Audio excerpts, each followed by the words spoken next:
Saudi अरब के शहर अल-कसीम में वाक़ खजूरों के एक बाग में कमोबेश खजूर के 2 लाख दरख्त हैं और ये बाग राह अल्लाह में वक्फ है। इस बाग में 45 किस्म की खजूरें होती हैं।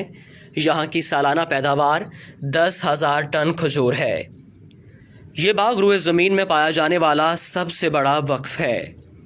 इस बाग की आमदनी से दुनिया के मुख्तलिफ ममालिक में मसाजिद की तामीर, खैराती काम और हरमैन शरीफैन में इफ्तारी के दस्तरखान लगाए जाते हैं। ये बाग सऊदी अरब के अमीर तरीन शख्स सुलेमान अर-राजही ने अल्लाह की राह में वक्फ किया है। सुलेमान अर-राजही ने गुर्बत में आंख खोली। वो स्कूल में पढ़ रहे थे कि एक दिन स्कूल इंतज़ामिया ने तफरीही टूर तश्कील दिया और हर तालिब इल्म से 1 रियाल जमा करवाने को कहा। ये घर जाते हैं मगर वालिदैन के पास 1 रियाल तक नहीं होता। ये बहुत रोते हैं। टूर के लिए जाने की तारीख करीब आती है। इधर उनके समाही इम्तहानात का रिज़ल्ट आता है। ये क्लास में पोजीशन लेते हैं और एक फ़लस्तीनी उस्ताद बतौर इनाम उन्हें 1 रियाल देता है। ये दौड़ते हुए तफरीही प्रोग्राम के मसूल के पास जाते हैं और 1 रियाल जमा कराते हैं। ये अपनी तालीम मुकम्मल करके जद्दा शहर में एक कमरे को बैंक का नाम देकर काम शुरू करते हैं। मुख्तसर अरसे में अर-राजही के नाम से बैंकों का एक जाल पूरे सऊदी अरब में फैल जाता है। सुलेमान अर-राजही अपने उस फ़लस्तीनी उस्ताद की तलाश में निकलते हैं। उस्ताद से मुलाकात होती है। वो रिटायर्ड हो चुके होते हैं। मौशी हालात ऐसे कि घर का चूल्हा चलाना मुश्किल हुआ पड़ा है।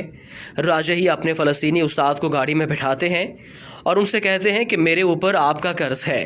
उस्ताद कहता है मुझ मिस्कीन का किस पर कर्ज हो सकता है। राजही अपने उस्ताद को याद कराते हैं कि सालों पहले आपने मुझे 1 रियाल इनाम दिया था। उस्ताद मुस्कुराता है कि आप अब वो 1 रियाल मुझे वापस करना चाहते हैं। राजही एक बंगले के सामने गाड़ी खड़ी करते हैं जिसके सामने एक बेशकीमत गाड़ी भी खड़ी है। राजही अपने उस्ताद से कहता है ये बंगला और गाड़ी अब से आपके हैं। मजीद आपके तमाम अखराजात हमारे ज़िम्मे होंगे। फ़लस्तीनी उस्ताद की आंखों में आंसू भर आते हैं और वो कहते हैं कि ये आलीशान बंगला, ये महंगी गाड़ी, ये तो बहुत ज़्यादा है। राजही कहते हैं इस वक्त आपकी जो खुशी है इससे बढ़कर मेरी खुशी का आलम था जब आपने मुझे 1 रियाल बतौर इनाम दिया था। ऐसे मोहसिन शनास इंसान को अल्लाह ज़ाया नहीं करता। सुलेमान अर-राजही ने 2010 में अपने बच्चों, बेगमात और अजीज़ो अकारब को बुलाकर अपनी दौलत उन सब में तकसीम कर दी और अपने हिस्से में जो कुछ आया वो सब वक्फ कर दिया। इस वक्त सुलेमान अर-राजही के वक्फ की मालियत 60 अरब रियाल से ज़्यादा है। ये सऊदी अल-बतनिया कंपनी और राजही बैंक के मालिक हैं जिन्होंने कोरोना वायरस के लिए 170 मिलियन रियाल इमदाद के तौर पर दिए हैं और मक्का मुकरमा के अंदर 2 होटल वजारत सेहत के हवाले कर दिए। गिनीज बुक में अब तक सबसे बड़े वक्फ के तौर पर यह बाग रिकॉर्ड के तौर पर दर्ज है। फोर्ब्स मैगजीन ने उन्हें दुनिया के 20 अजीम फयाज लोगों में शुमार किया है। शायद सऊदी अरब का कोई शहर ऐसा नहीं मिलेगा जहाँ राजही फैमिली की तरफ से मस्जिदें तामीर ना की गई हों। नीज़ दावती सेंटर्स, मेकरात, कुरानिया, खैराती जमीयत वगैरह में आपका भरपूर तामुन रहता है।